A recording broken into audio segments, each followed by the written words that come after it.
Очередное нападение медведя на человека произошло в начале недели. На этот раз в Абзелиловском районе. Мужчина в тяжелом состоянии был доставлен в больницу. Это уже третья трагичная встреча диких животных с людьми этой весной. Но не все так однозначно. Специалисты предполагают, что среди пострадавших могли быть и охотники на этих самых медведей. О том, как обезопасить себя от нападения бурого и с чем связано увеличение их количества, расскажем в следующем сюжете. Снова встретил медведицу с медвежонком. На этот раз медведица была очень флегматична и не обращала на меня внимания. Эти кадры Олег Чагадаев сделал во время своей уральской одиссеи. На каяке в течение 5 месяцев он планирует добраться до Ледовитого океана. Видео с экспедиции выкладывает в соцсетях. И уже 3 раза в поле зрения его объектива попадали медведи. Большие и маленькие. Медведя встречал около 50 раз в свою жизнь туристическую. Да, медведь — это опасное животное, но надо отметить, что самое опасное животное в дикой природе, на Урале, где мы живем, это клещи, мыши, которые переносят геморрагическую лихорадку, а медведи уже потом после людей идут. В целом на Урале медведи достаточно воспитанные, и я занимаюсь историей туризма, отслеживаю новости какие-то. Я не знаю случаев, когда медведи бы нападали бы на туристов и убивали бы их, либо покалечили.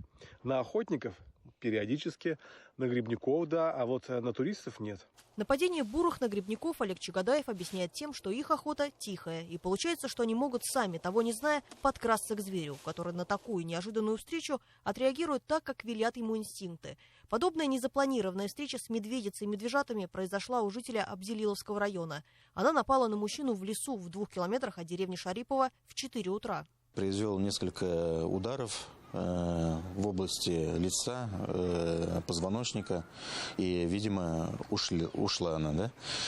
Но он, несмотря на это, в течение часа он дошел до деревни Шарипова, до крайнего дома, постучался и попросил помощи.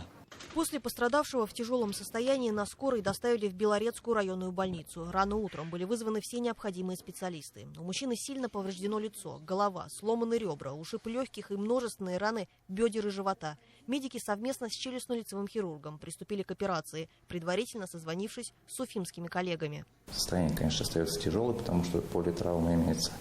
И да, он выходит на сознание, но мы медикаментозно его погружаем в сон, чтобы и психически, и болевую импульсацию уменьшить. Вот сейчас пока идет борьба с воспалением, проводим перевязки, и из шока он потихонечку выходит. Жители деревни, недалеко от которой произошла трагическая встреча, попросили лишний раз не заходить в лес и соблюдать элементарные правила безопасности. Если есть такая острая необходимость, надо ходить, хотя бы свистеть, петь, чтобы медведь заранее знал, что человек идет, чтобы внезапно на медведя не наткнуться.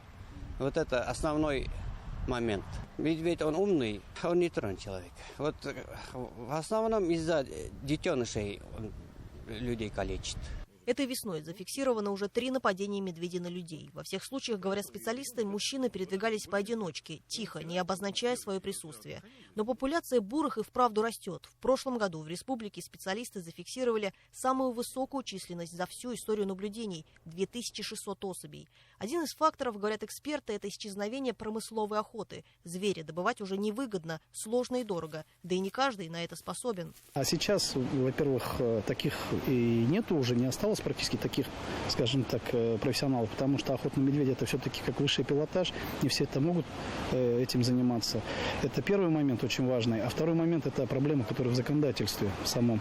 Значит, соответственно, раньше, если можно было зимой охотиться, сейчас зимой охотиться нельзя. То есть охота на медведя — это очень такое дорогое и такое неэкономически невыгодное занятие, которым кто-то будет заниматься. По поручению премьер-министра республики дано поручение Минчину выделить денежные средства для премирования охотников, которые добывают медведей, волков, лисиц. Волков, лисиц — это чтобы бешенства не допустить, а медведи, чтобы угрозы для здоровья людей уменьшить.